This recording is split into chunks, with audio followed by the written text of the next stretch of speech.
I was headed south to check out the aftermath of a prairie fire that happened about a month ago, but Nanton was just too pretty to pass by. And then just a little ways south from there, crossing Mosquito Creek, I noticed that there was activity upstream.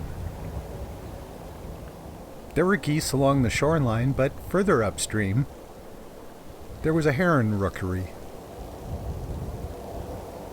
It always strikes me as a little bit strange to see these birds perched in trees, but that's where they nest. If you look closely, so do the geese. The burned area I was going to was south of Staveley, but I had to pass Clear Lake on the way, so of course I had to stop there too. I found yellowlegs and avocets, lots of avocets. These male scaup were bothering a female scaup. Poor girl. And then, not far from there, I got distracted by a huge array of solar panels being installed.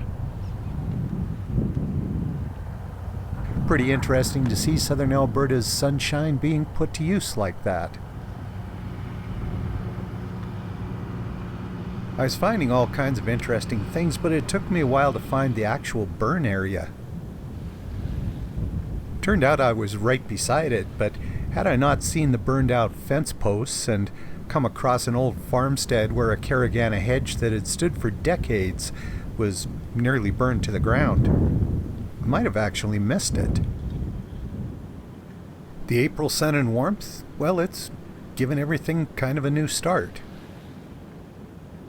Like here with the survivors of this burnt out anthill. Ants are always busy, but these ones in particular, these ones that lived through that fire, they are really working hard.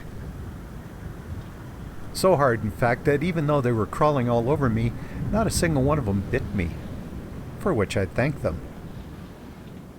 It was interesting to see how the fire bounced around, burning some places, leaving others untouched.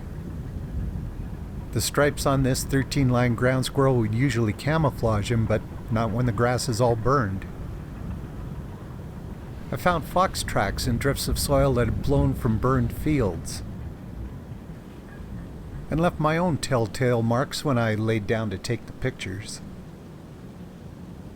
But in most of the burned area, life was springing right back. The tops were burned, but the roots were okay, and the grass was turning from black to green. In fact, barely a couple kilometers away, you'd never even know anything had happened. The birds at Clear Lake couldn't have cared less. The ants, though, they knew. But they're rebuilding their home, and soon, just like the prairie, it'll be like brand new again.